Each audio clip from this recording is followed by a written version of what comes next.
So here's the follow-up video for lecture 13 based on your suggestions. I wanted to start with the Van de Graaff generator. So we had this in class, and basically it's this belt. Okay, the belt is moving here according to the arrows, and the belt has two sort of things it runs into. So here there's a little positive lead that's positively charged and it has this teeth that touch the belt. So as the belt moves past the positive charge steals electrons. These teeth rub off electrons and the belt now is positively charged. So you get this positively charged belt comes over to here, which this is the big metal dome. All right, and there's another set of teeth, and these teeth are connected to the dome, which is metal, which is a conductor, which has plenty of extra electrons. And so it steals electrons to make the belt neutral, and so the dome gets very, very positive. All right. Now, in the case of making a spark, here's our setup. So you have the dome, we have our air molecules, which are neutral, just sort of hanging out there, minding their own business, and we have the ground. Now, what the ground is basically it's connected, just what it says, to the ground.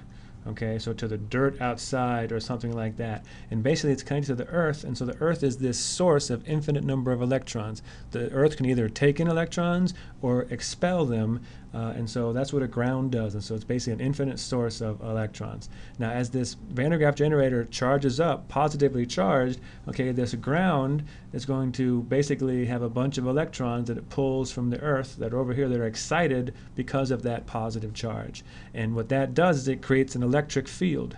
All right, and this electric field is going to be pointing this way here. And so this electric field is then going to polarize these air molecules. So the negatives are going to get pushed towards the generator, the positives are going to go towards the ground. So again, over here on the ground we've got all these negative charges, and these guys are polarized. And now here's the thing, if you keep going with this electric field, initially you'll pull them apart, but what happens before then is particles from outer space or from the atmosphere come crashing in when it's sort of pulled apart. So these things are about ready to break, and these particles, okay, hit and push them apart. And when they push them apart, what happens is you get basically a loose electron and a loose positive charge. So you have free charge. All right, so you got all these electrons here, and the way this works now is basically like this negative guy jumps over to here, this other negative guy comes over to here, and then one comes out from over to here, and you have what's basically a current. Okay, and this happens. Every electron sort of cancels out one of these guys over here, and this carries on until the atoms recombine again. All right, and when they recombine, what happens is they release a photon of light. Okay, and that's where the spark comes from. All right, so if you remember doing stuff like this in chemistry where you have the different energy levels, you can think of the electron when it's as free, it's basically at a higher energy level. When it falls down, it's going to release a photon, and that's where the spark comes from. Now, dealing with electric potential, I want to again sort of talk about what's going on here. And so here we have our building, and so here's a ball. So if I drop a ball from the 4th floor, it's going to fall straight down. Okay, we've talked about that. Pretty boring. Now over here, if I let go of a positive charge in the middle of this capacitor, it's going to fall down. It's going to be attracted to the negative side, repulsed by the positive side. However, now we have a little bit of a difference, which is if I release a negative charge, it's going to do the opposite. It wants to go up. And this is part of what makes this stuff tricky, is that there is no negative mass, right? So we don't have to worry about that when gravity.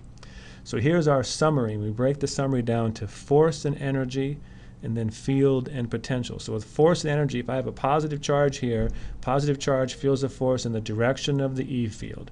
Right? So the force it feels is going to be the direction of the E field. Hopefully that makes sense. It's going to be directed this way, and you can see here because it's a positive charge, it's Q times E, it becomes a positive force. And then with the energy, positive charge will speed up as it moves to a lower potential. So just like over here, the force has the same size as the same sign as electric field for a positive charge, while the change in the potential energy has the same sign as the change in the electric potential for a positive charge. So the positive charge wants to decrease its potential energy if you let go of it, and it wants to, by doing that, decrease its potential. All right, but what's tricky is that force and energy depend on the charge, both its sign and how big it is. All right, so that's why we do this idea of the field and the potential. And the field and the potential, here's the rules that we talked about in class. So it's basically summarized by this equation over here, this guy here. But basically, electric field in some direction is the negative of the slope of the potential graph in that direction. The results are electric field points downhill, and basically the steeper the slope, the larger the E field. And it's really important, okay, the field and the potential do not depend on the charge. They're the same, okay, whether it's a positive or negative charge that you're putting into them. Okay, and so they basically, the potential and the field are just determined by what kind of charges you have there initially. So you have a bunch of positives, a bunch of negatives, and so that sets up the potential in the field. And then if I put some positive charge into here, it'll feel a force this way. But the field and the potential stay the same. And just here's a little example, kind of go through this again. So let's say, for instance, that here's a capacitor, and let's say that this is our positive x direction.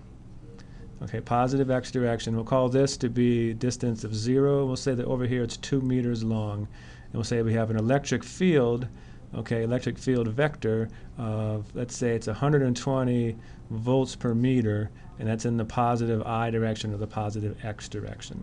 And so if I take my little equation over here, so say I want to find the potential at some point. And it's got an, oh, this should be a negative sign. It's got this negative, or this ugly integral sign. Now, the electric field is constant inside the capacitor. So whenever it's constant, you can just pull it outside of the integral, and you're left over with E, and here I'll just make this delta x, because there are distances in the x direction here. Now you can see here my electric field is in the positive x direction, and so the sign of it will be positive, and so because of this negative, you can see that it's going to be decreasing as you increase delta x. Okay, and that's exactly what happens. Now here's one part that's tricky, is this potential initial. So that we'll call that at the 0 point. Now that can be anything you want. It's like when we had problems with gravity before, you would call the height of the cliff to be something. You could call it anything, 0 meters, 200 meters, it was totally up to you. It's the same idea here. A lot of the problems in the book tell you what to call this, but if they don't, you have flexibility. And so what I did in my problems, I just called it 60, and you'll see why I did it in a little bit. So 60 volts, okay, so we make that the potential initially. Let's say I want to find the potential at that distance of 2 meters. And so what I do is I put a negative 120 volts per meters. My distance, my delta x is 2 meters, and what do I get? I get 60 volts minus 60 volts, so a total of 0 volts. So in the pictures I've been drawing, I had 60 volts over to here, and down at the other side I had 0 volts. So that's why I picked 60, because I knew what it was ahead of a time. But sometimes you won't know, and so you call it 0, or again, you can call it whatever you want. And here's the last thing. This one is really tricky. If you can get this one, you're doing really good on this stuff. So pause, give this one a try, and see what you think. All right, so the answer I get is negative 352. So let's look at this. What we want to do here is basically from this equation up here, just like before, okay, I can say that the change in my potential, all right, is equal to negative, and again, the electric field's constant. So I'll do E times delta x. Now, what I like to do with this kind of stuff is I like to just say this is the absolute value, and then I'll figure out the actual numbers myself. Okay, and so the electric field here, that's the easy part. That's 1200 volts per meter.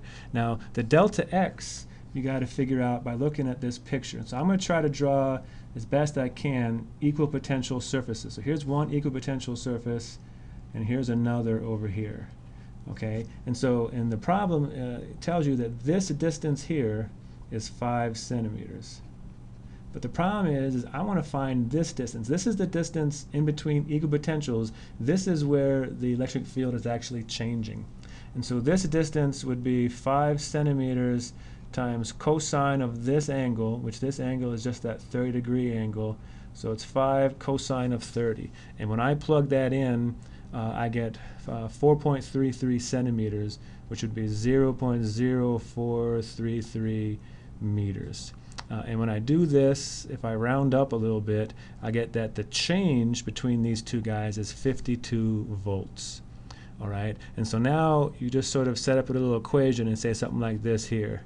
Okay, You say that it's the voltage, or the voltage at the final case, so I'll say the voltage at point B is equal to the voltage at point A. The voltage at point A was said to be negative 300 volts. Now, here's where I just think about it, okay? What's going on here is the voltage is decreasing. Electric field points downhill, so I know that this is negative 52 volts. It's decreasing. Whatever A is, B is negative 52 below it.